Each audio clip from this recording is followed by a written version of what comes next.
What is graphic design really, really like? When I graduated from college back in 2000, graphic design was already changing. It had been changing into the old guard who used drafting tables and lecture sets and different things. And I was coming into the field from someone who had experience using like the very early versions of Photoshop, maybe 3, 4 maybe. Illustrator was like, oh man, around the same number or something like that. It used to crash like crazy. This is a time when we still had zip disk and sync drives. And the Mac G3 was a thing of the future, but most of us were still using the beige ones. The designer I ended up working with, his name was Richard Runyon. He's a famous graphic brand designer. He designed like the original Hanson's drink, Betty Crocker logo, Federal Express before, it wasn't even FedEx. It was just Federal Express, the long logo. And he did a lot of different trademarks, and his office was located in Brentwood. He found my portfolio online, had me come in. I literally interviewed and started that day. I sat down and got to work. And quickly I saw why he needed me. He didn't really know how to use these programs. They were just probably like a flight simulation to him. I was thrown into the mix and I was designing ads for China Southern Airlines and Spirent Communications and brochures, all kind of different things. And it was pretty exciting, but it was really, really stressful too. Because Rick was old school. Like the office was no joke. It was just like Mad Men. He would say the most craziest things about the female employees. And sometimes he'd just be cussing like crazy. So I'm driving from Pomona to Brentwood. You know how crazy that drive is? I would have to leave before 6 a.m. just so I can get there at 9 a.m. 3 hours on the 10 freeway going into Brentwood. And I would psych myself up before I went into this office. I'd go into the bathroom and throw water on my face because I knew what was waiting in store for me as soon as I opened that door to that office. And I get inside and I start turning on the computer. Mind you, these are the old beige computers. The startup time is slow, but I'm turning it on. I'm like, come on, this thing start up, because Rick is coming in there and he's cussing. First thing he says, God, what the you doing? I'm not paying you to just sit here. I'm like, dude, I'm trying to turn on the computer. And he would get into fights with the office manager. She would quit. She would come back. He would say the most sexist and different things.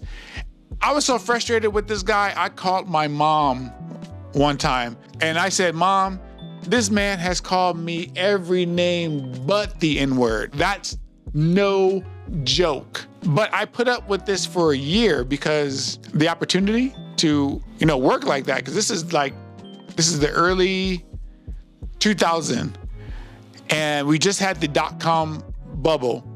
So all the budgets that these big firms had was just gone.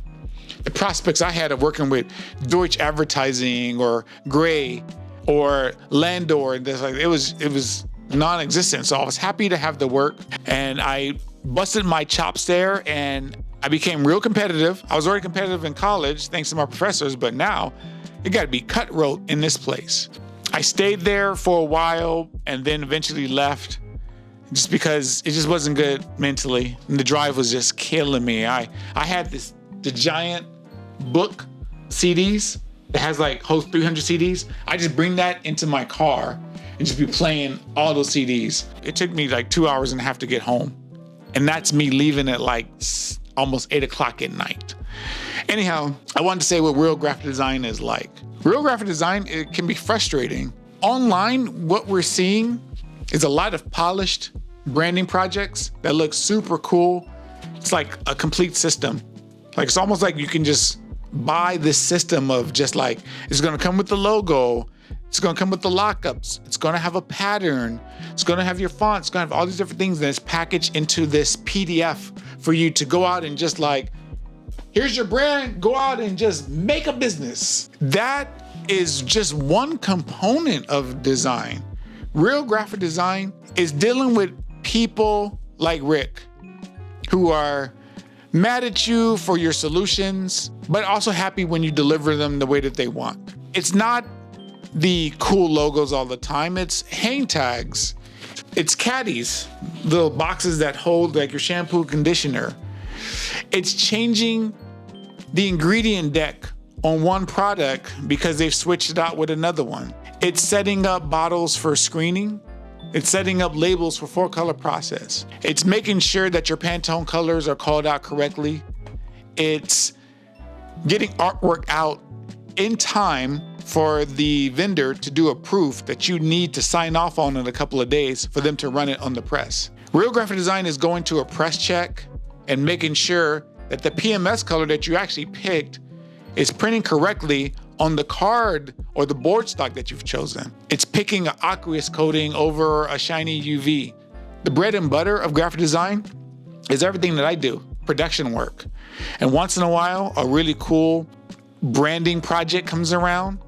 And as much as I love those, and they do contribute to my income, but those clients sometimes won't necessarily stick around for you to do the continual work. So it's like a double-edged sword. You do something really cool, looks great in your portfolio, but after that, they're gonna go with someone else to do all the daily stuff. But you don't wanna say, wait, hold on.